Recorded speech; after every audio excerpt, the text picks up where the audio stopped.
Welcome to another episode of Angels, Positivity, and Love. Incredible guests the world over with amazing backgrounds and incredible insights. I'm super graced to have a wide diversity of guests. They're healers with all sorts of different modalities and backgrounds, but also folks with near-death experiences, international best-selling authors. We had one guest who was a Super Soul Sunday guest with Oprah, a White House physician to the U.S. president, Rear Admiral retired, and so on. Just a very diverse group. Ian Stenlake out of Sea Patrol. If you watch Amazon Prime, Australian actor, he's amazing.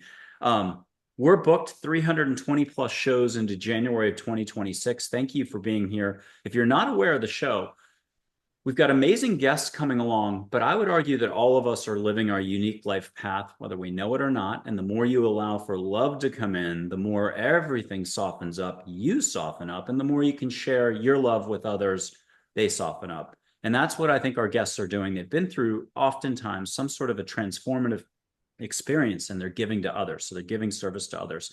Today, coming to us from London with an India family background. So she's very aware of India. She loves India. She frequently visits there. We have Hema Vyas. She's a psychologist for 30 plus years. I'm going to call her a healer because I think that's what she does. She's off the charts, wildly intuitive. She's got a bunch of different audiences or clientele types, whether it's corporations and doing speaking engagements, business people, high net worth individuals. She's very much focused on helping those who are doing the achievement path to be able to balance out their lives so they can actually enjoy the ride. And that's one of her specialties. I'd like to welcome Hema here. She and I have interacted before. I'm just a huge fan of hers, and I want to thank her personally for coming on the show. Hi, Michael. What an honor to be here. Thank you for having me. Well, we are super fortunate to have you here. You are very plugged in the way that I mean, like whatever way that's supposed to mean. You have incredible intuitive talents. You've been helping people, and I would say helping people heal themselves for a very long while. Can you describe when you first knew there was something beyond thinking? There's a connectedness to all, or the universe, or nature, however you want to describe it. Yes, I mean, there's so many moments, but I guess the one that came to mind as you spoke now, there are so many different stories, Michael, that we can tap into. And it's whatever is right in that moment. And as you spoke, the thing that really, really resonated was, the moment when I was going through such a tough time, which was a slightly older in my sort of age, going through a tough time with university and trying to figure out who I was, what I was doing. I was studying psychology, but actually feeling like it was very disconnected from spirituality. And I sort of assumed that psychology would be far more spiritual. And so I'm there on the cusp. They're about to throw me out. They're thinking, yeah, this girl is not showing up for class. She's not showing up for any of her sort of assignments. But I knew I wanted to be a psychologist because I knew I wanted something academic to help me help people. And the intuition, in England, London, it just wasn't accepted back in those days. It's still sort of, on the fence here. But I remember that one night just before my exam, they said, right, you can take the exam, pass or fail. That'll determine whether you continue this course or not. And I just that night I started praying, and it wasn't something that I was doing consciously. I would do it as part of family rituals and family functions and growing up with an Indian heritage.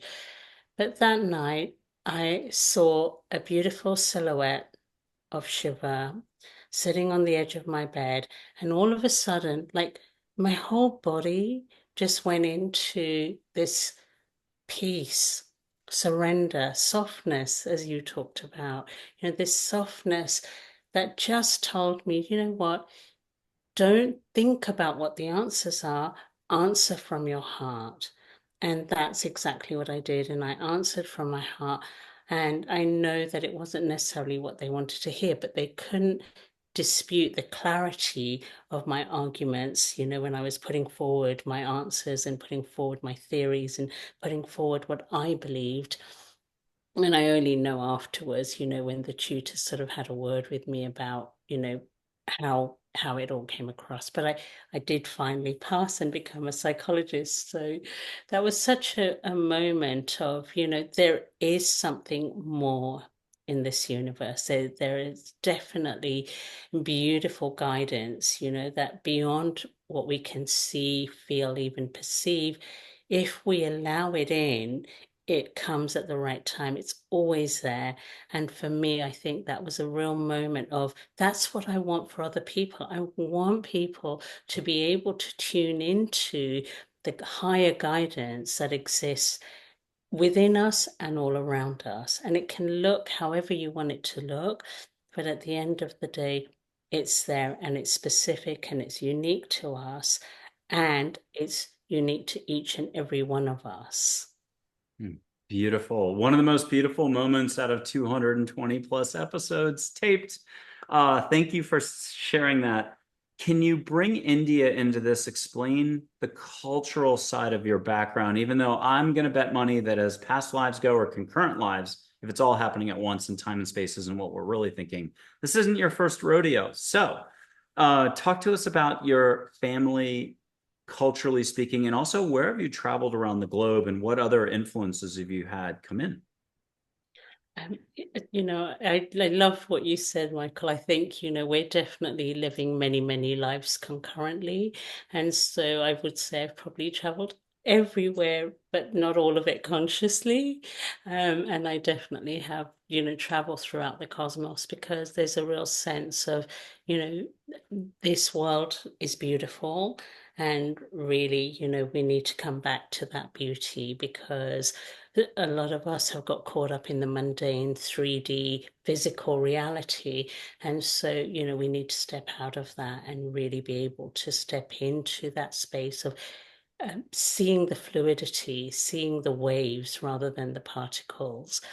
But in terms of my heritage, I'm very, very blessed that my mum was an Ayurvedic doctor, one of the first women students of an Ayurvedic school in India. And it was incredible because she sort of had an arranged marriage with my dad. And after they got arranged married, so after they arranged the marriage, my father was in Africa, in Kenya. And so my mother said to her dad, well, I know it's not normal to study for a girl, especially when she's about to get married, but I really want to take the Ayurvedic sort of medicine further and become a bone specialist. And he said, well, you're sort of technically engaged, arranged. So yeah, why not? Until the actual wedding day, go for it. So she was an incredible influence in my life because she was quite a pioneer. She was quite an incredible woman who just by healing me as I was a child and all the different things I went through, you could go to sort of regular doctors, or my mom would just have the sort of medicine in the cupboards in the home, and they were not medicine, they were, herbs and plants and, those sort of things dried from India, brought over. And she taught me that actually there's so much more to life than just the one version that we grow up with. So that was just really, really incredible. All of her brothers were doctors and are doctors, the ones who are still around. And so, but that I didn't step into that until much later, Michael. So, growing up, I was very westernized, very much into the sort of Western philosophies and very influenced by all of that. But there was always that spiritual angle. There was always a part of me that inner knowingness, with many, many lifetimes behind me, this inner knowingness that we are so much more than our physical bodies, and we are so much more than, what we consciously perceive. And I also had an outer body experience when I was very young. But it was so natural. For me, it was, I grew up with the Hindu philosophy of past life, that the soul goes on, that everything is perfect, that everything happens for a reason. And the more we see life through the lens of everything has a purpose, everything has a reason, then I think that we suffer less. we all have moments when we can go through the roller coaster of life and the ups and downs. But that philosophy of, there's a reason. And, one of the sayings that my mum used to have was, we don't always know why, but everything is happening as it needs to happen, when it needs to happen, which takes away a lot of the pain of disappointment, a lot of pain of the hurt, the frustrations when things don't quite work out how we'd like it to work out. And so I think it gave me a very, very positive and a very healthy attitude that I think people really gravitated towards me, because I always had something to say that would make them feel better in those moments when they were struggling with something, whatever it might have been. So from a very early age, I think that kind of philosophy, that perspective, helped me recognize that people really needed that, even though I didn't have words for what it was or what I was doing, if I was doing anything. But I know that people gravitated towards me a lot, and they somehow felt much better when they were around me, especially when they were going through trauma, when they were going through trouble, when they were going through experiences where they were finding it difficult to process. And I didn't think I was doing anything. I didn't think that, I was special in any way. And yet, as I look back over my life, I realize not everybody had that perspective. And actually, it's one that more people needed to cultivate and more people need to cultivate.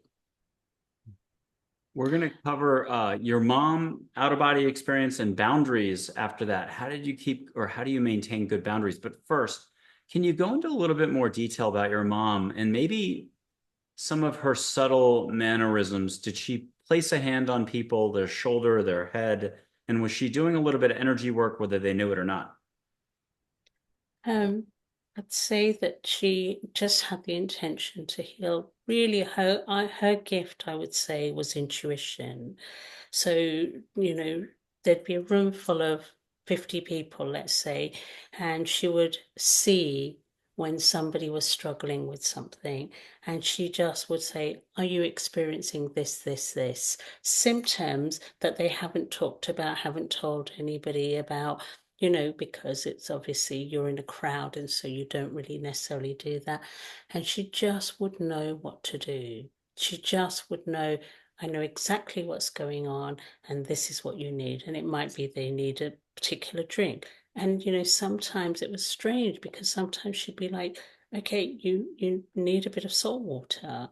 And it's amazing how that would do the trick. Whatever symptoms they had, it would just do the trick.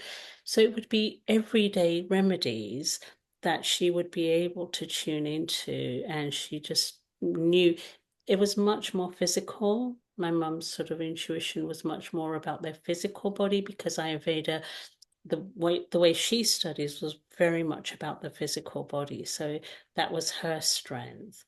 And and I would say my dad's perhaps a little bit more emotionally, interestingly, much more emotional, intuitive emotionally. And so I've got the best of both worlds. I could pick up on what people were feeling, both physically and emotionally, and I could describe it. I could put into words what they couldn't put into words, just like my mum could figure out the solution even without being told what the problem was. Incredible. Okay, and we're still maybe going to come back to Africa or something like that later if I can remember, or you'll remember for us.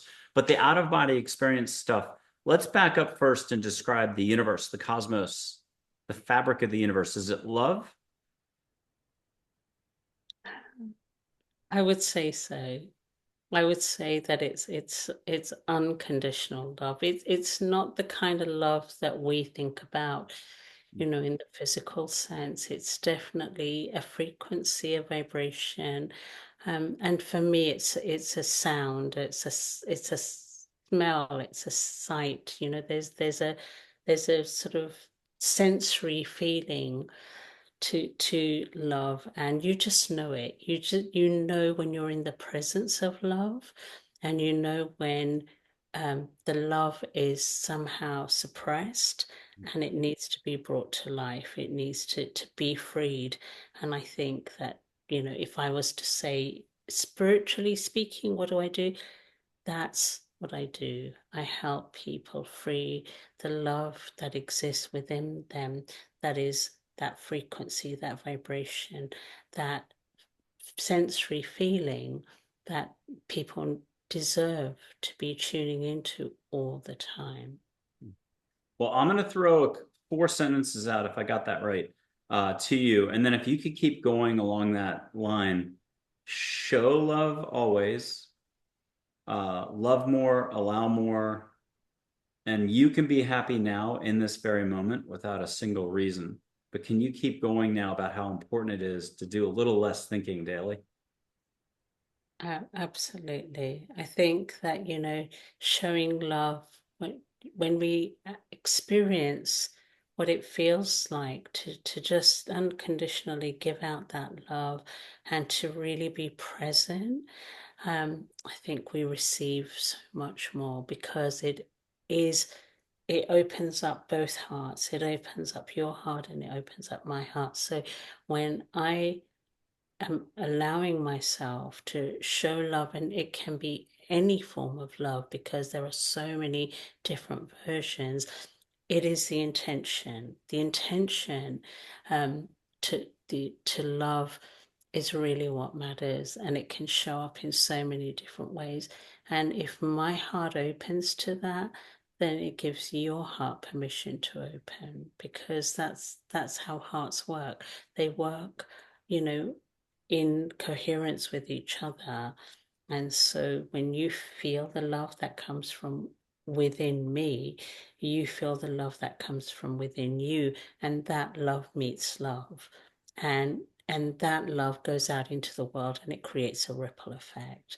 And and there are going to be boundaries and blockages and challenges that get in the way of that frequency flowing. But there is no place that love cannot reach. And so the truth is that we have to raise our consciousness. We have to raise our vibration of love from within our hearts to clear the debris. So those blockages, those challenges, those boundaries fall away in a healthy way, and we feel and connect to that oneness. Because ultimately, when we really truly have that sense of oneness, then that is when we're going to have a respect not only for ourselves but for humanity, for all living organisms, because there's a heartbeat contained within every aspect of the universe. And certainly animals have that ability. They're already a high vibe. They're already at one with everything and have sorted out their thinking, so to speak. They don't have any. But they have an ability to open up even more and to connect. And that's, I feel like, exactly what you're describing is that extra level of connection. Like you look an animal in the eye and you have that magic moment. That's what's actually happening. Can you talk to us just a little bit about your out of body experience or experiences, or at least describe a few of them for us? And then also, practically speaking, what was it like? Just so people who are grasping this are going to want to hear that, but the bigger picture is what you're really good at describing too. So, Thank you. Yeah, so it was age 14, and I found myself, needing to stay at a place that I perhaps didn't want to be at. And so on my way home, of course, there's a real kind of power behind intention. And so there was a part of me wanting and needing to go home, and a part of me not wanting to go home. And so I found myself smack bang in the middle of the road, and the car came and hit me. And in that moment, and I just parted with my friends, so they'd gone in a different direction. I was going in a different direction. And it was, so normal for me. It was only when I spoke to other people that I realized that they didn't get it and they thought I was a bit crazy, where I sort of said, oh, it was really funny because there I was lying on the ground while people were calling emergency services around me. And my heart followed my friends and tried to get them to see me and come back for me. And so I'm trying to speak to them.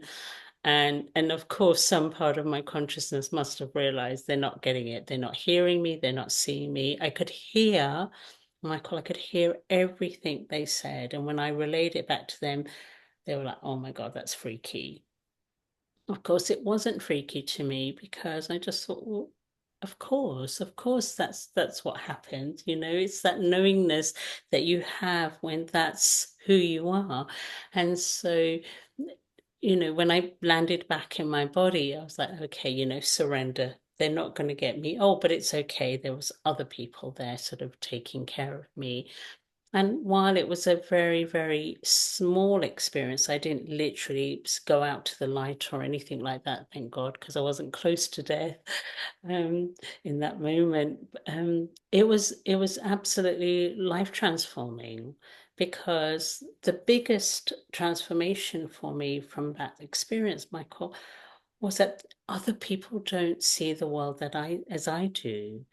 That was a big realization because for me, I just thought, well, yeah, that makes absolute sense that our consciousness is not in our physical body. And of course, my consciousness, my heart, whatever you want to call it, was able to go where it thought it needed to go. And of course, I limited myself because I probably should have gone around the cosmos at that point, but I was only 14.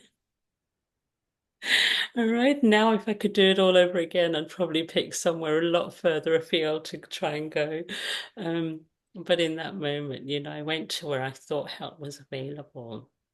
And like I say, then when I studied psychology, it was really interesting because they absolutely, absolutely refused to accept that, you know, that the mind and body are connected. And, you know, back in the day, you know, it wasn't something that they were willing to entertain. But I stood my ground. I didn't care what they said, and that's why I followed my own path, because at the end of the day, I had the experience, and it was a real experience, and nobody can deny the experience when you've had it. And so I think for me, it was, you know, an incredible experience, and I'm grateful for it, even though, of course, you know, it was trauma for a while. And, you know, going through the leg and being broken, etc., etc. But it was wonderful because it made me realize that, you know, I have to stick to my own truth and not worry about what other people think and not worry about what authorities kind of, you know, try and impose on us, because at the end of the day, we are sovereign beings and we probably know so much more than most people if we've had, you know, connection, and we have remained connected to many, many lifetimes. And, you know, how do we know that we've done that?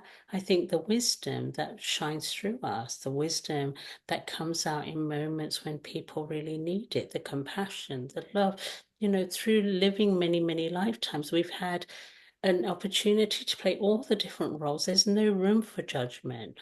There's no room for exclusion. There's no room for, you know, sort of hate and holding things against other people, because we understand we are all one.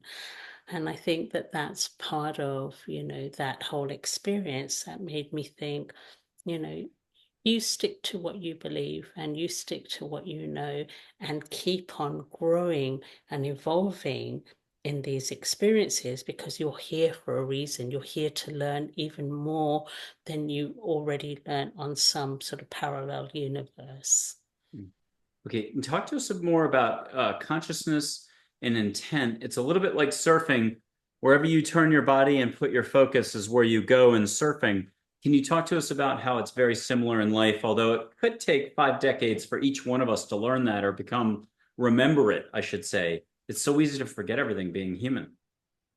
Absolutely. And even when we have the wisdom, we can forget in moments, you know, something takes over and it's that animal instinct that takes over and we lose connection to that wisdom. But for me, intention is really um, it's a feeling that you tap into in your heart space. It's connecting your mind, your body, your heart, and allowing your heart to speak through you, allowing your heart to speak, to really, really connect with something deeper that you want, not something that you want on a 3D level, but what is it you really, really want? Because everything we do, behind it, there is a deeper intention.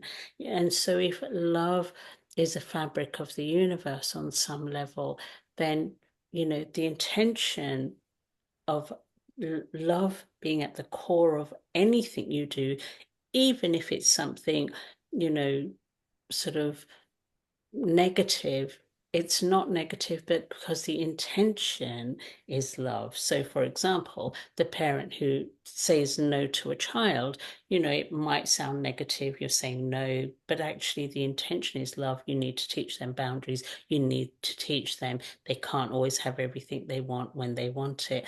And so, I think, that's part of what intention is. But for me, it is really, really tuning into your heart space and anchoring, your essence and who you are in your heart space, so that the intention arises out of that space. So it's about a connection to the whole. So it's not just about me. The intention, if it's just about me, then it's not an intention, it's just an act. It's an act of whatever it might be, whatever I choose to do.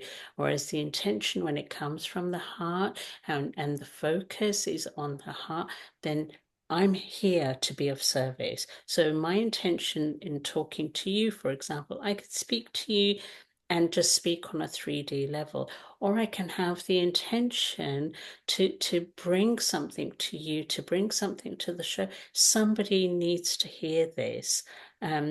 And the intention is to bring that love, to bring some more love, to bring clarity of love, to bring, an aspect, an essence of love.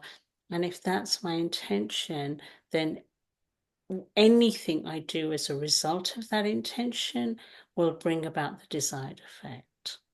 And Lovely. so, I love this. I'm going to blow sage early on this show. If people didn't know, they're tuning in for the first time. This can be a very interactive show. And Hema is super talented on this front. Blame it on her lineage, blame it on her travels beyond the normal level of travel, the stamps in the passport you don't see. Here's a feather, here's a rainbow shell, abalone, whatever it's called, and a Crate and Barrel Tea Light Blue. I swapped it out just before the show back to my favorite blue. Sage from California, Juniper Ridge. It's on my website, very consistent. I'm not sponsored, I should be. I'm going to light some. People can catch it at home. This is a great time to comment, share, like, subscribe. It's free to subscribe. Hit the notifications button as well. We're a super tiny show with really big, cool guests and a lot of fun going on, and a lot of stuff that no other show will do, hopefully for a long time. Very unique.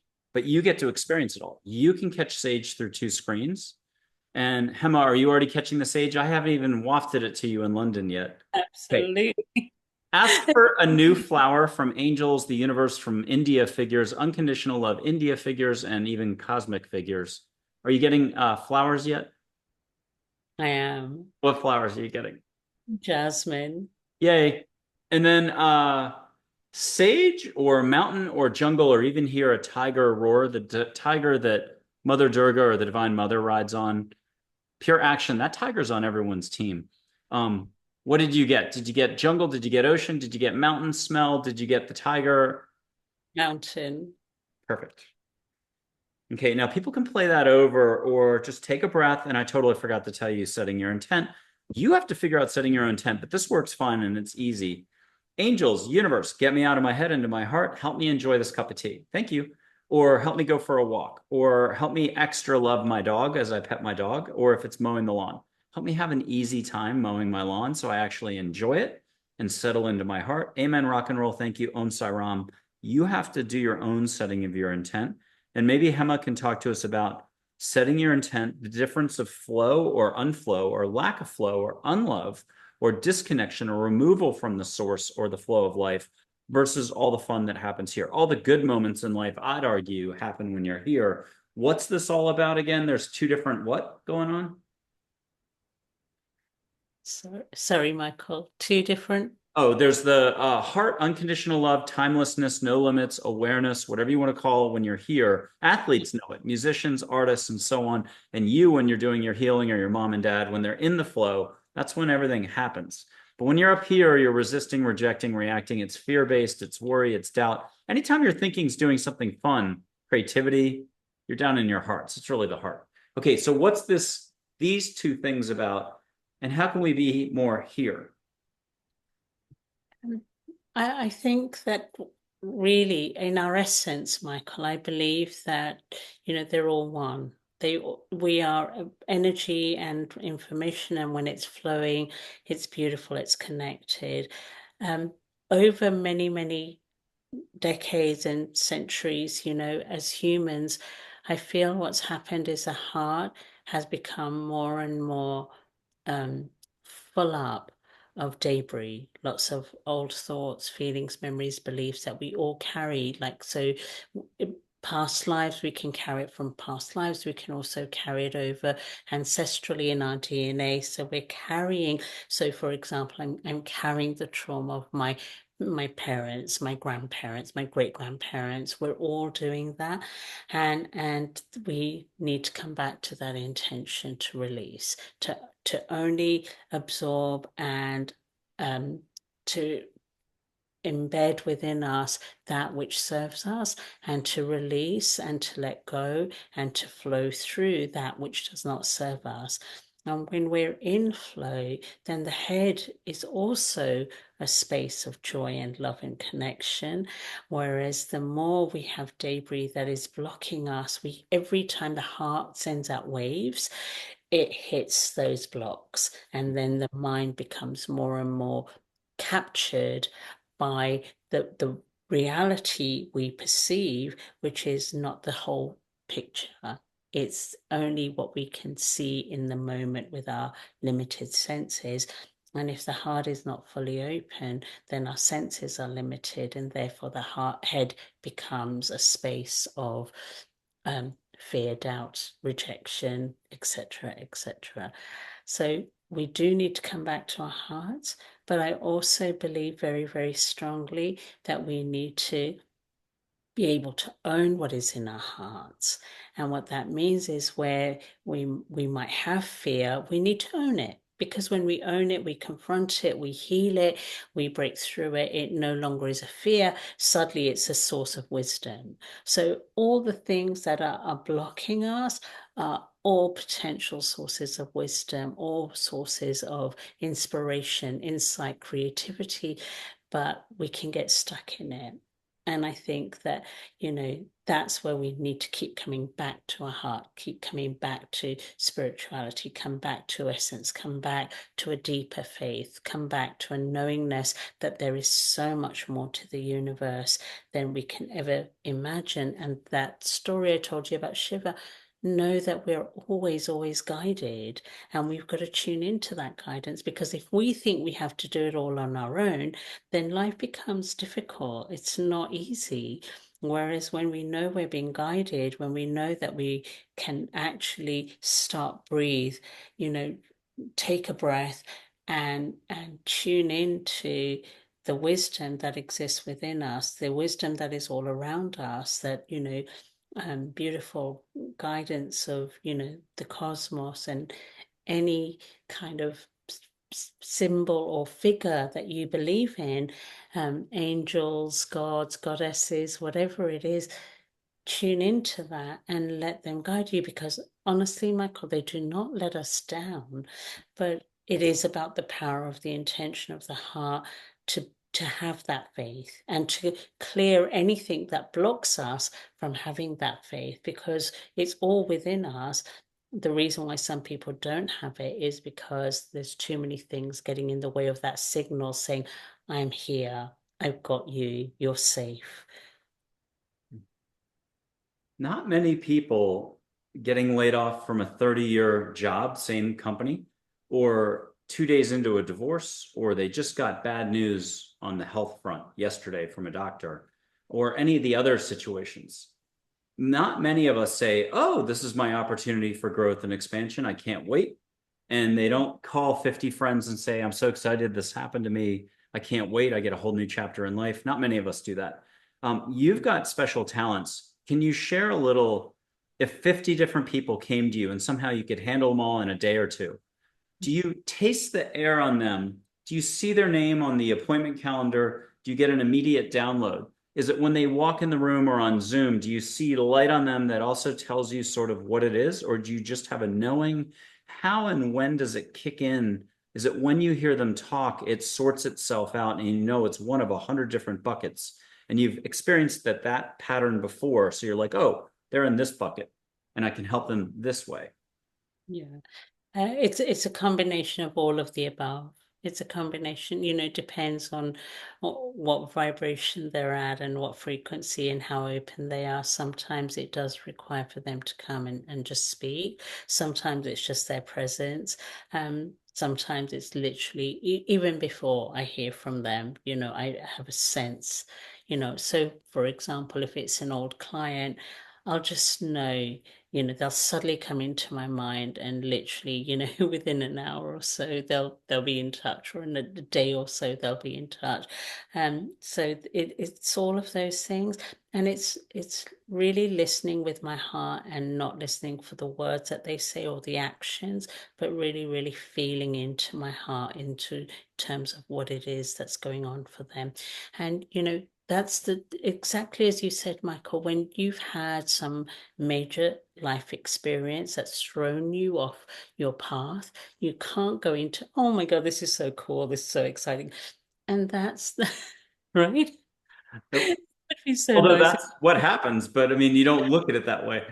Not in that moment, and certainly not for a short time afterwards. And this is where it's helpful and really important to know that we should be able to reach out to people to give us that perspective, because I would say that, that's always been my strength. And what clients would often say is, oh, well, so and so said I should come and see you. I don't know why. They don't know why, but they just said I should come and see you. And after the first session, they're like, "Oh my God, I'm so glad I did." And it's, for me, it's literally, we sometimes don't know what kind of help we need. We know something is not right. We know something isn't going how we would like it, or something big has just happened and we don't know how to process it. And that's why we've got to have that courage to go, if our, you know, electricity went out, we'd call an electrician. We think nothing of calling an electrician. In the same way, when our inner light has gone out for whatever reason, call on someone to help you bring back that light, to bring back that connection to your heart, to love, to the real meaning of life. Can you give us one specific example, but not mentioning their name? But this is a person who came in backwards. They fought tooth and nail, but the universe had a grander plan. In the end, as they look back on it, they're like, whoa, I don't even know how I showed up.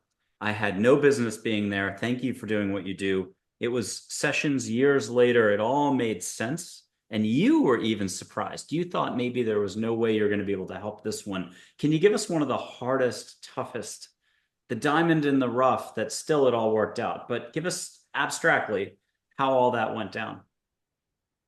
Yeah, so I would say, a number of people come to mind. Of course, I won't mention names, but I guess the one that sort of really, really comes to mind is somebody, a high achiever. They're always the hardest because they're the ones who think they can do it all themselves. They're the ones who think they don't need help. They're the ones that everybody else goes to. And so they're the most resistant to getting help. And so I would say that's really a tough one for me because they don't want to come, but they're at their wits' end, and somebody said, "I'm not doing this with you anymore. You've got to go and see Hema." You know, and I remember she came and she was in her head. I mean, she's a fast thinker, Yeah, she thinks at lightning speed and she's smart and she's intelligent and she's driven and she's got answers to everything, you know. So of course she comes in and, she's looking at me thinking, I don't know what you're going to do for me, but here I am, and I'm pretty sure you won't be able to help me, but I'm going to tell you everything about my life and, and let's see what you make of it. And of course, I don't listen to what she says. I feel. And I feel, and this is true of most of us, because really what's behind that is that little child. Mm. That little child who didn't feel that she could turn to anybody, the little child who didn't feel she could get love, the little child who thought that her only way of surviving was to do it all herself. And yet, all she wanted was connection. All she wanted was love. All she wanted was for people to see her, to hear her, to not just think how amazing she is at her job, which she was, but to actually see how amazing she was as a woman, to see how she could be loved, and, she was older in her 40s and had never really, really experienced a genuine, deep, meaningful relationship. And even though she got all the accolades at work, she never really felt really loved at work. She knew people really valued her, but not loved her. And so, because she was in her head, it was not easy to try and get her down into her heart. Um, and and I think the most amazing thing was the way in which everything worked out, because she got to a point where she was like, I can't do this anymore. You just tell me what to do. Anything you say, I will do. Anything you say, I will do. And that is the key ingredient, because at the end of the day, I'm not saying it from, oh, I know better than you. I'm saying it from intuition. I know right now this is what you need to do. I feel this is what's right for you in this moment. It won't be the same advice or the wisdom to somebody else, but that surrender. And it wasn't about her listening to me, it was about her getting out of her own head and listening to the guidance I was giving from her heart. The guidance wasn't coming from me. The guidance was what I was feeling from her own heart knowingness of what she needed. And I was able to mirror it back to her. And when she just surrendered and just followed that, with absolute faith, because there were times when it was like months were going by and she's like, but this isn't changing, but I'm going to stick to it. And she did. And I would say absolutely, her life is a pinnacle of success right now. Absolutely. I'm going to go off on a 30, 40-second tangent, but this is like 10 or 12 years ago. I'm in my first Austin home. I've got a giant 20-ounce Starbucks mug filled with coffee. I'm in my kitchen and I'm having heavy thoughts. I'm a pretty happy, exuberant young fellow in a way forever. That's all I've ever heard. People in New York thought I was from California all the time. I was in New York for 18 years. Here I am in Austin in my kitchen, and I've got heavy thoughts, and I'm like, whoa, those are definitely not me or mine, but it feels like yours. So you get a little confused, and I've tried to teach, give your ego a name, Mr. Higglesworth or Higginbottom, or some Italian opera star name. Pavarotti could work, or a Formula One race car driver. If it's a long, more syllables, the better. Give it a big name and throw a Mr. or Mrs. in front of it. And then if you get heavy thoughts, you can offer a hug. You got to first be like, hello, Mr. Higglesworth is what I used.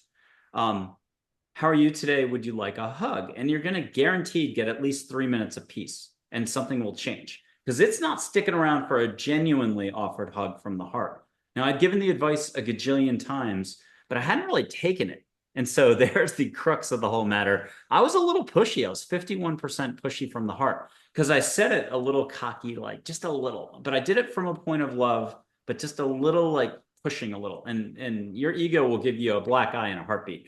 So I said it, and every fire alarm in my house went off. And I jumped. Had it been 2 years earlier, I would have dropped the mug, and I'd have 3 years later still be cleaning up the 4,000 splashes. And I did this, put the mug down, and called my lifeline in Bastrop, a psychic. And I was like, what did I do wrong? And they were like, you were just being pushy. Don't, just pure love. You got to go be gentle. Everything actually works out great if you just let go. Can you talk to us about the ego, how it's a dance, all of this is. And even if you remember something and do a lot of love for a little while, ego always pops up. There's external resistance, there's negativity or density, if you prefer, instead, and there's lightness. And it's one giant piano key. And I love talking about the endless lighter and lighter keys going up the scale. You're never done learning and having more fun and letting go more. Touch us about that balance, or just the balance that gets you started becoming a pianist, going higher. Absolutely. I love the ego. I think it's very, very healthy because I think it's what separates me from you. Because, we can get caught up in feeling everybody else's feelings and we can get caught up in thinking we're all one. But at the end of the day, we need that sense of me, myself, and I, because that is what gives rise to my purpose, which is different from your purpose. Michael, we might both be here to share love in one way or another, but at the end of the day, you have a purpose that is unique to you. I have a purpose that is unique to me. So my ego helps me have a sense of being grounded. It grounds me to the earth and it makes me feel like I have a presence in my own right as me, and I have to go through my experiences and I have to go through my learning curves and, growth and evolution, all of that. The the point where the ego becomes problematic is when we over identify with it, when we think that's all we are, when we think that my purpose is all that I am, instead of surrendering. My purpose might be, for example, to speak to 100,000 people in the next year. But at the end of the day, if I'm trying to be pushy and saying, why isn't it happening? It needs to happen in January 2025. And my heart is going, no, it's going to happen by September, but it's not going to happen by January. And I push and I push and I push. Fear sets in because my ego is saying, why can't I do it? I've heard somebody else is doing it. Why can't I do it? That's not my journey. The thing is that the external world and everything we achieve and do in the external world is just one tiny sliver of the life we are here to live. And so, if we get caught up in that tiny sliver, we're going to judge ourselves. And the minute we judge ourselves, we lose our connection to our heart. The ego takes over, the head takes over. And then that's when you're at risk of chaos, drama, lights going out, and floods and all sorts of things happening, right? you know, dropping things and pain and, all sorts of things, all of the drama that comes with our ego trying to take over. Whereas really it has to be in balance. It's a part of us that grounds us. The heart is where we go out into the world and create a ripple effect, and the head, the crown, not the head, but the pineal, the crown, is what connects us to the cosmos. And when all three are working in unison, that's when we are at our optimal self. And that's what we need to step into. So respect the ego. I love what you say is give it a hug, give it a name, recognize that it's one part of you, right? But it's not all of you. It's not all of you. It's here. Why is it here? It's here to help us, be human. Because we could all go off and be very cosmic, and that's beautiful, but it's not helpful being on Earth because we need the balance. And so it's the balancing force. So I tried to pull clips or quotes, famous quotes from these shows to put on air, but I just don't have the resources to do it. I'm going to do this for a full 10 seconds because you said something about ego at the very beginning of this that was the most brilliant thing I've ever heard. How it separates us, it grounds us, but it gives rise or allows us to have the foundation for our very special purpose here, a unique life path. And by doing this, if I remember, one day that'll be a little mini clip. I think you said it in one of the most brilliant, positive ways possible. And I was blown away. And I also, everything's energy.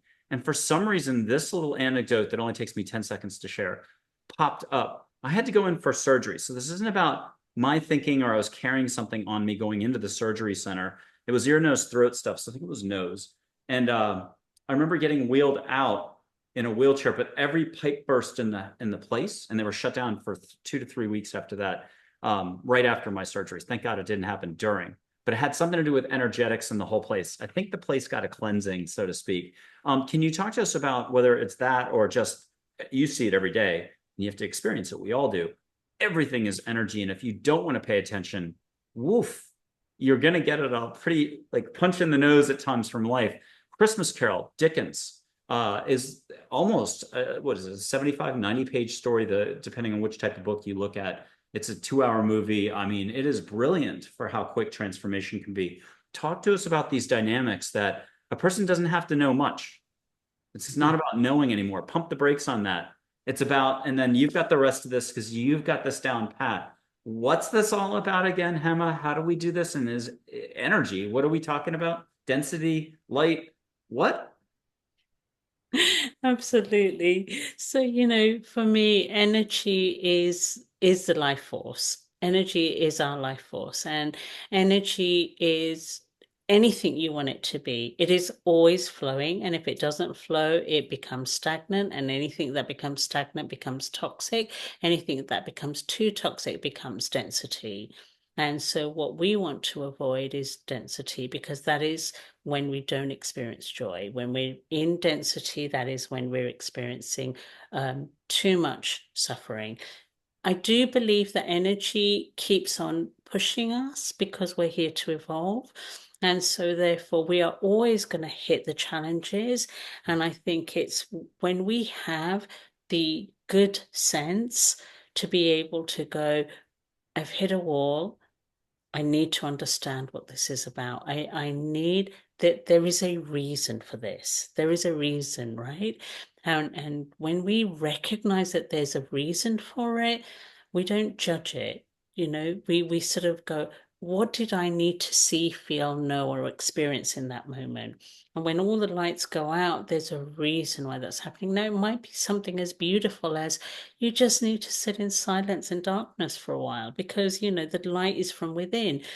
Or it might be something so much more profound where really the universe is speaking to you. We've shown you 10 times, the lights have gone out. You haven't wanted to hear, you haven't wanted to listen, you haven't wanted to respond. So now you're going to get a blackout. That's what's going to happen.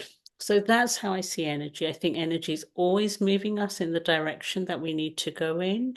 And I think that energy is always, always helping us to evolve and to be a better version, a higher version of ourselves.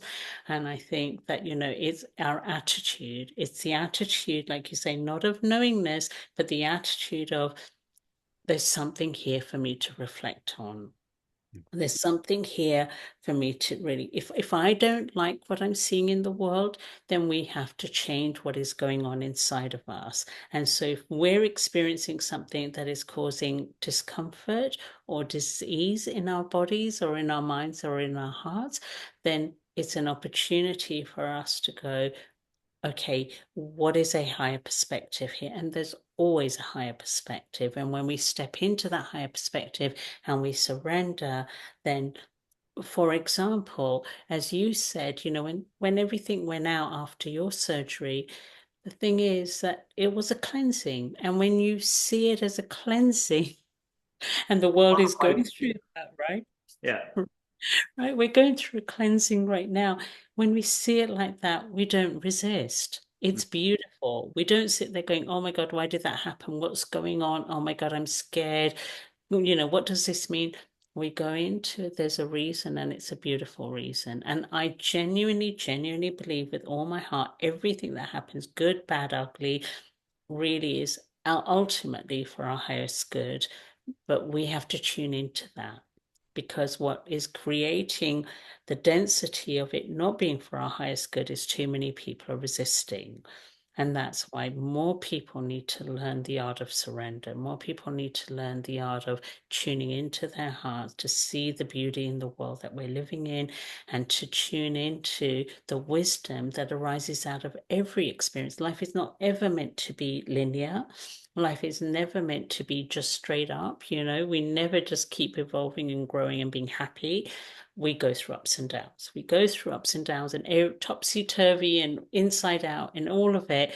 But when we have grace to go, it's part of the human experience. How beautiful we get to experience a range of emotions. a range of experiences, a range of different things that, we're very fortunate to have a body to experience it. And so let's not resist, let's just go with it and let's just be grateful for it, because with gratitude, energy flows much, much quicker. Brilliant. Okay, we're gonna do not really a lightning round like a game show, but close. I'm gonna put up some photos of angels. They're interdimensional or dimensional or whatever you want to call it. They're more than just a photo. If it's a static photo, a historical photo of Audrey Hepburn, an angel, she can move, wink, smile, eyebrow goes up in a photo, and we know photos can't move, so something's up. And the only other way I know how to say this is there's people who are really easy at letting go. They just listen, they get a hug from an angel or a universal figure, a figure from India, Native American chief, Einstein, Plato, it's whatever your background's about, you can have it your way. Burger King, 1980s.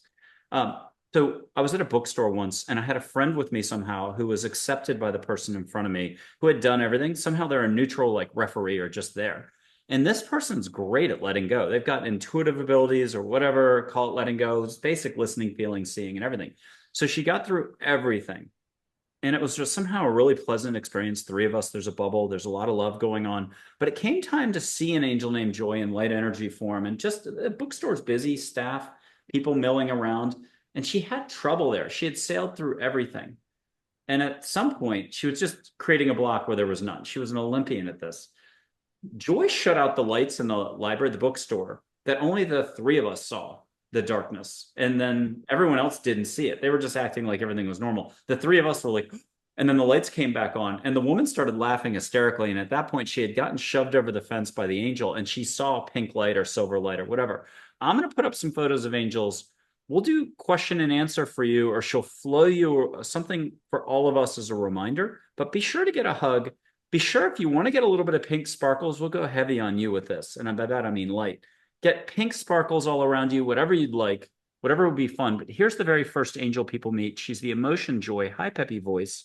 She's a very cosmic, broad angel. She's quite the broad, and I'm kidding.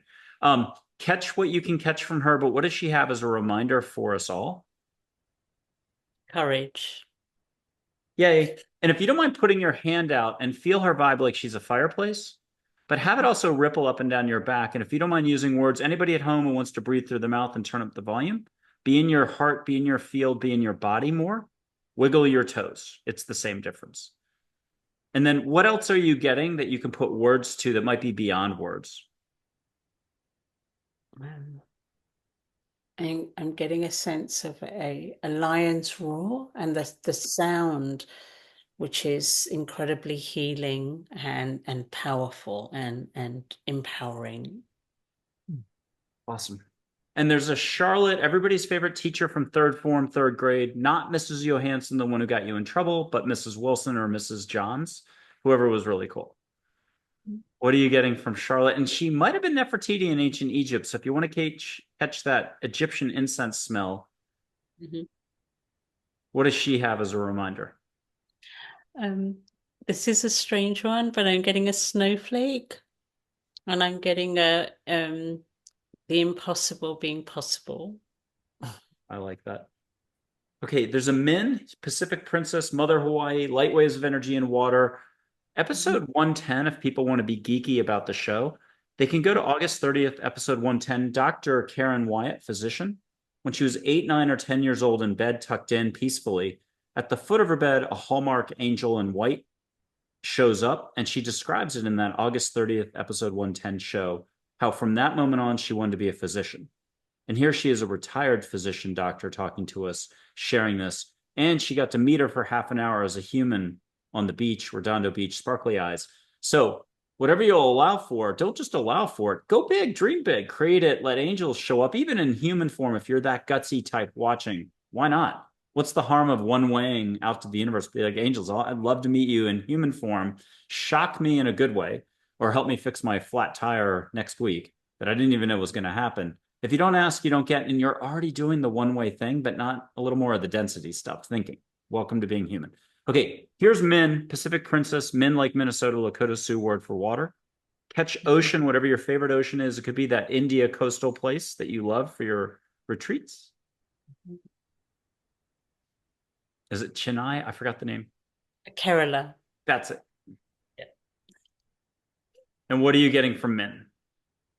I'm getting the depth of the ocean and the jewels beneath. Again, it's the impossible. It's finding what you're not looking for. I love that. One more angel, a couple other figures, and then we'll get back to a normal interview, but not quite. Okay, here's an angel who makes hearts in her photos. She's compassion, very African in one sense, but it could be Amazonian goddess if another. And I've got many hearts. I'll see if I can pull one up. But what are you getting from her? Oh, immediately again, sound. I'm not always auditory, but for some reason today I seem to be. But what I'm getting is the sound of drumming, tribal, heartbeat, beautiful, and incredible heart energy flowing from it. Wow. And I've seen her in human form as a human. I was running the St. Eric's slope at the half marathon in Stockholm. I was training I was way too early for that race. So I had to turn my legs over and I was at their Olympic stadium that looks like a Viking castle, totally empty, never saw a soul. In America, we lock up all our tracks. In Sweden, I could walk right in and be in their Olympic stadium. And I was working out and in walked a UCLA track star who was really back in LA. It was just an angel, a super shy. And for 20 minutes went by before she started the conversation. It was really Heather. And then I saw her in New York, Vegas, Austin, and then Hawaii. She was a Portuguese ballerina taking time off from life, a surfer while I was bodyboarding. It made my whole Hawaii trip. So again, I go back to the what are you allowing for daily? That's the rub. Maybe we can digress before I do any India figures, the tiger, or anybody else. That what are we allowing for daily has nothing to do with spirituality or angels or any of this, but it is the rub. Can you get into what are we allowing for? Whoops. What are we allowing for? I feel like, really as humanity, we allowed too much of our sovereignty to be taken away, and not in the right places and not giving it over to the right people. So it's really about allowing ourselves to come back to who we really are, our essence, coming back to the reason why we're here and not getting caught up in all the superficial reasons we think we're here, which is, where we've struggled, where we're struggling and continue to struggle because we're too caught up in beliefs that are not real, beliefs that we've embedded and think that that is the purpose of life. And we need to come back to our essence. We need to come back to, everything has a purpose, like, in terms of the broader sense. And what is our purpose as humanity, not as individuals, because we all have our individual purposes. What is our purpose as humanity?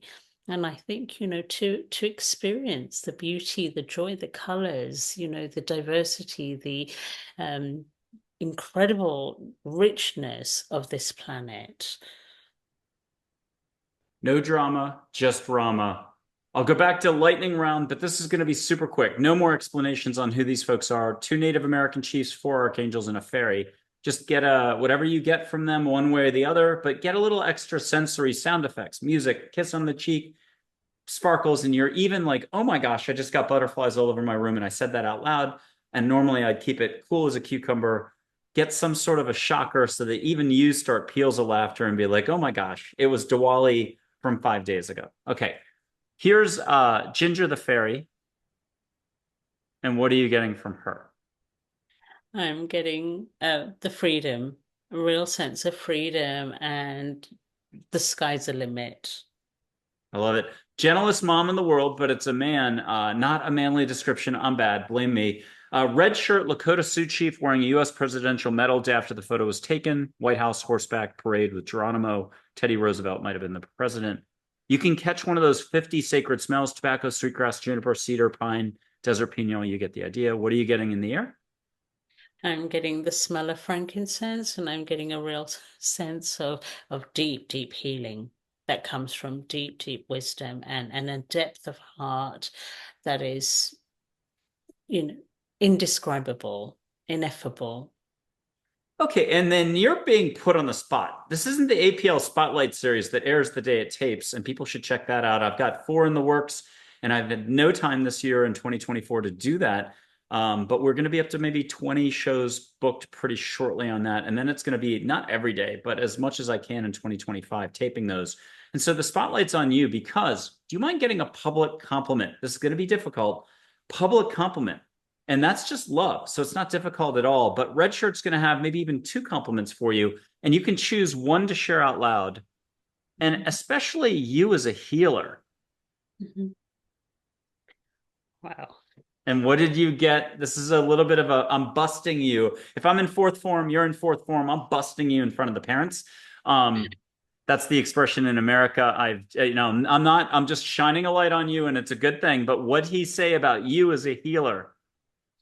Oh, he said that, your presence is one of the most healing sounds. So it must be something to do with my voice, must be something to do with the way that I speak, but my presence is one of the most healing sounds to be around. Okay, and let's have Dull Knife come in. He's wisdom with some humor.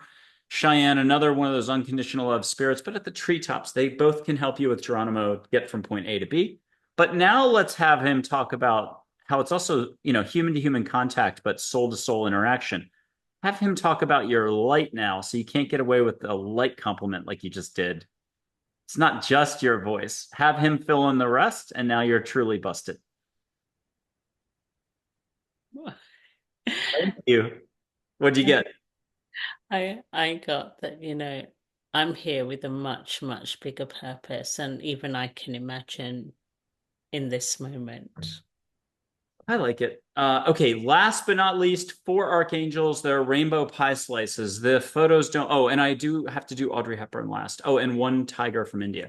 Okay, Michael, Gabriel, Raphael, Uriel. And people should be able to feel them big time. You can put your hand up, treat it that way. You can just use your body as a hand. Get whooshed. Trust more, allow more. Angels exist. Your answers and much more can come in this very moment. What are you getting from Michael, Gabriel, Raphael, and Uriel? I'm getting there is guidance and wisdom all around, and you just got to tune into it, rise to that frequency, and it's yours. I love it. And here's Audrey for you. And then a couple figures from India, and then we're switching it around. Let her move, wink, smile, shoulder waggle, eyebrow goes up. Catch an uninvented perfume from Paris or Milan if you prefer. Mhm. And she's half grace, half sparkle in the moment. What are you getting from Audrey? And did you already get the photo moving? Yeah, I got a wink and I got a, pure class. Pure. I love it. And yeah, awesome. Okay, the tiger is awesome because compared to the jaguar, who, by the way, in another show, I think it's January 12th of 2025, yet to come out as we're taping now. Dr. Jonathan Ellerby, who's already been on once or twice before. I can't have him on enough. He's PhD, director of spirituality at Canyon Ranch. He has traveled to, let me get this right, 30 years of 40 countries. And he's got this Amazon story that he shares with a jaguar. And he only saw a ball light come in and share more light. But it's what you said about animals or a person sharing extra heart light with you. And the three old men in the hut who are the healers, medicine men, they saw the jaguar as a jaguar, and then it shared its rainbow light with him. And then at the show, he shut his eyes at the end and he got to see it from their perspective, connect to Jaguar and do it all over again. Plus, he could connect to one of the men on the show, the healer, whether they're passed over or not. I didn't ask. But the point is, there are no limits now. And you've done this with a relative, a cousin that you're really connected with, and you just knew they needed to hear from you or the other way around or some other. There's a million versions of that. We're all very connected if you want to pay attention more. Here's the tiger from India. He's action, or the deity is action, soft shampooed fur. What I was trying to get at is the jaguar has short, wiry fur, not as much fun to touch. Hema, if you want to put your hand out into the room and feel soft shampooed fur, you're going to get tiger and fun, but pure action and delight. And what's tiger have as a reminder to be in the heart?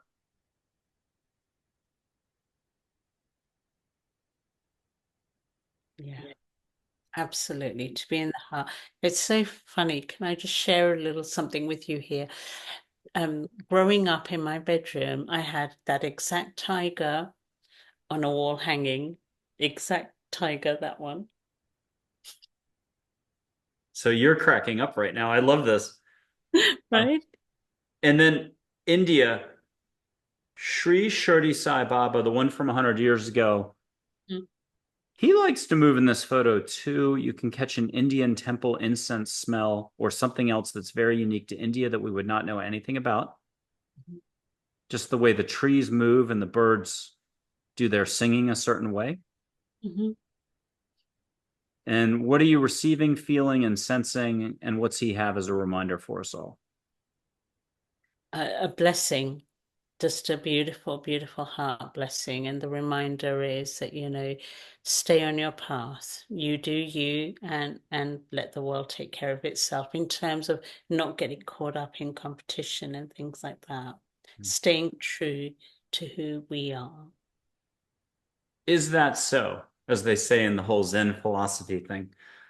So you let the water roll off your back like a duck and end of Yes. story. Okay, last interactive thing, two interactive things. I totally forgot. I'm going to show you my light. You don't have to show me yours. I'm going to use construction paper as a background, but instead of a blue sky. Blue sky is number one, a shut off TV, a black t-shirt or sweatshirt. You don't have to have anything if you're cocky about it. Your dog, the Peloton bike, the table, the trees, and you. I've been seeing your aura during the show. Um, everything's got energy, so you can just see the energy. But we're always a little nervous Nelly about it, so we'll use something that helps it pop. I'll tell a dad joke. That's what this is really about. I do the show so I can give away the service, and I tell dad jokes. It's why I love taping these shows. Why not? Um, Here comes the dad joke, but people can see light between my fingers. And then, Hema, if you wish, ask the universe and figures from India, angels, cosmic beings of light, ask them to make extra that you know is not my flow. People have been getting, two people got phoenixes, one person got or two people got angels, tulips, flowers, a butterfly, extra sparkles, but you'll know it's not my flow. Here goes the dad joke. Santa's reindeer, Blitzen, and Dancer, just those two. Why do they drink so much coffee, Blitzen and Dancer? Because they're Santa's Starbucks. Okay. Now, people can just see light between my fingers. Put a hand on your heart if you need extra help. Breathe through the mouth. Let the shoulders go up and down if anybody needs help. What color or lights do you see between my fingers right off the bat? Violet. Okay. Now, I didn't do it, even though that's my light. But ask the universe and India figures and all the loving beings who are our secret cheerleaders for extra. And you might get tulips. You might get butterflies. You might get sparkles all around you in your room there. What are you getting for extra? I'm getting lots and lots of gold light. Oh, I like that. You're over the hump. That was a quick one. And then there was one more. Oh, yeah. I'm wishing you light. Congratulations. But I'm going to put my hand up only my love and above or love and above, highest intent, not my density side. I got to go back to bill paying and thinking and judging in just a second after all the election just happened a week ago. So long story short, here's my hand of love. And if you don't mind doing the same, and anybody at home watching this in 5 years, we're asking angels to come in and filter only love and compassion through. What do you feel for the hand? This is a very basic linear thing, but not linear at all. What do you feel for energy? Sparkle, warmth, light? Um, Love. I feel love. You definitely get to come back. Okay. Now I'm wishing a ping pong ball to you of light. I'll do it 3 times. I can do the number three. I almost did two. Three. And small, medium, and large. People at home, it's like those 1970s stereo receivers, the tuners with the big, nice wheel. Turn it 2 millimeters and the volume goes up. Breathe more and feel what you can feel. Don't judge. Ask Geronimo. Ask Sai Baba. Ask Krishna, Vishnu, Ganesh. Ask Mary, Jesus, Muhammad, Buddha to help. Ask your ancestors to help. Here it comes. The first one, just, sandbag it any which way. But if you want, ask it to go anywhere you'd like it to go. Clean the house. Get it all brightened up. Here it comes. Catch a little Hawaii or India in the air. And did you get India or Hawaii? I got India. And do you mind using a few words? Were you getting it on the front, the back, all over? Did you feel topsy-turvy? What did it feel like? I felt it in my stomach, which I rarely feel, and I felt it all over my place because I've just moved into a new place, so it really needed a bit of love. Okay, we're going medium now. So the third one will say go big, go home, and you're already home, so we'll go big. The second one, ask for just Ghibli's, the desert wind to come in, loving unconditional desert wind that can spruce it up right away. Ask angels, Native American chiefs, India figures to kick butt and to clean that place out and to brighten it and sparkle it at the quantum level. Here it comes. Catch the desert wind, like the alchemist. Mhm. And how is that entirely different? It's entirely different because it just went all around the world. I love this. Now, go big go home. You're already in your new home. Really ask them to do such a job on it that for the next 6 months to a year, it's just people walk in and go, wow. And they get stripped of anything that's worldly and it goes back out into society and back out into society. Your house becomes like a temple. Why not? If you don't ask, you don't get. So ask. Here comes the Mhm. big one.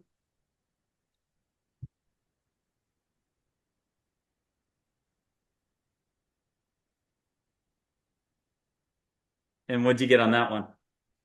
That went straight to my heart and to the heart of every single heartbeat that's out there. Woo. Okay, one last statement from an angel, and then you're wrapping up this show. We're going to have you back as much as you can come back on and tell more stories. I will digress, though, for 1 second. I do have to read this. It's just about kindness, love, and gentleness, and you're going to love the quote. But do you have a story for us of an encounter? And I think you have many. You were in India, you were there, you were here, you were this, you were that. And a stranger with sparkly eyes said or did something, and you know now, looking back, it was a special moment. The universe stepped in. What one of those experiences can you share with us? Oh gosh. Um, I I guess the one that would really, really resonate deeply would be, oddly enough, when I was in America. And, while I was there trying to figure out, who I was, what I was doing, whether that was going to be my home or not. And I just remember um, meeting, we were on a course, I was doing a course, and it was one of many courses that I'd done. And I met this gentleman, and we had just friends, platonic, and we talked, but there was a depth of connection and communication. And the weird thing was that I didn't even remember what he looked like afterwards. When you have those moments where you've connected with somebody, you've talked, they've said something, they've said something really profound that has made a decision for you, where I was really alternating, thinking about back and forth, what do I do? Is my home here? Do I go back to the UK? And something was said in that moment. And as you spoke, that just suddenly came as a flash. And what I distinctly remember is I cannot remember what he looks like. And I'm terrible with names, but I always remember what people look like. I can always describe what people look like. But there was this blank. I mean, was he real? I don't know, because I don't know where that came from. I don't know who it was, but I don't know if he was just there for that time to tell me something that I needed to hear. And again, I can't tell you what was said. So it's not one of those stories I can say. It's ineffable. I can't tell you what was said or what he looked like, but I just know we had this connection, this moment, and something was said that hit home, that sent me home. And here I am in the UK. I have three angels for you: Joy, Archangel Michael, and a Mac. Don't call her Mackenzie. She's everything plants, animals, and nature, a green ball light. They'll give you the answer on this. You can hear specifically who it was, whether it was even Michael himself, who knows? But I'll put them up. Hear what the sanitized version is. You can share out loud, but just say "got it" when you got it. Mhm. Joy Got is the it. pink ball light. And close your eyes and see the face. Let them hold your space. Let Mac, by the way, give you something nature that you're feeling and you're like, oh, that's what I needed, and have her work on the house at the same time. They can do 5 things at once. That guardian angel I showed earlier, I'm buying you time to enjoy interacting. You can chat with that figure right now. That guardian angel silhouette that I showed is also my guardian angel. And then in the middle of September of 2024, Dr. Reverend Julie Moret was on the show, and she recognized that angel from the 80s or 90s when she was young in her 20s in New York City doing the corporate thing. And that angel came every night until she finally loosened up about her skills. She was jumpy at that point in her life about the intuitive thing. And that angel would disappear after a minute, and then 5 minutes, then 10 minutes, and she got more broken in. She describes that mid-September. Dr. Reverend Julie Moret, who's on the board of Agape Spiritual International with Michael Bernard Beckwith, she was just up on Mount Everest, the base camp. And so she's fun, great show, but there's no, anyone can do this stuff, like meet angels and get stuff. So don't hold yourself back. The audience, a reminder to like, share, subscribe. What else? Just have fun, put emojis down. That counts as a comment. And give yourself a break. You can catch sage or flowers, do it on your own, go for a walk and ask for it. No one's watching, except they all are. What are you going to do? Okay, Hema, what can you share with us? Who was it? Was it an angel? Yes, absolutely. Which was it, one of your personal cheerleaders, or was it a generic, like was it Archangel Michael coming in to say, hey, get back on? Who was it? Um, it was a generic one which felt like a combination of the angels sort of somehow coming together and almost two coming together, um, creating a sense of twin connection, if that makes sense, Yeah. and a real balance, masculine and feminine. That's what it felt like, the masculine and feminine. Did you get the visual on the face as well with your eyes shut? I didn't know. Here, it's not gonna, I don't think it'll hurt anything. And I'm just gonna get you Charlotte for that one. Give me 1 second. Of course, it takes me like 5 minutes. I got it. I got it. I got it. I got it. Here she is. Okay. Do me a favor, rub your hands in a circle. You haven't done this in 32 years since you were 5. Drop your hands. We just broke all your structure. Leave your eyes on her. Just here, you've got this. She'll help. Breathe through your mouth, close your eyes, and let your shoulders go up and down. You don't know anything at this point. Let her show you that figure, and then feel all the love and humor that went behind it, because it was a huge moment for you. And they Yes. were very excited for you. Did you get the visual now? Yay. Beautiful. So no limits for folks. I mean, but yes, we're going to have limits. And yes, you're going to think lots of stuff and react to lots of stuff. Welcome to being human. But it's kind of like fantasy football or NFL football. Everyone hates the New York Jets. They love the New York Jets. They sort of are so-so. Or fantasy football broke down all our barriers and boundaries. I like the wide receiver and I like the running back, but I don't like anything else. And I'm glad they fired that coach. Yes. We're all over the map on everything, and wait a week, it all changes. And we never beat ourselves up for back in the 80s. I hated hot dogs. Today, I love them. And I'm not like losing sleep over the 80s and what my opinions and value system were back then. So, welcome to being human with all this stuff. Back to a final quote from an angel. This is about love, kindness, compassion. And if you could take it from here, you're a professional at this. I feel like you're a poet, or a philosopher for all of us. Sometimes the person next to you or a stranger just needs validation via love and compassion. A smile changes any moment. So too does laughter or a few kind words. Be compassionate to all. Do it. Hema, what do you got for us?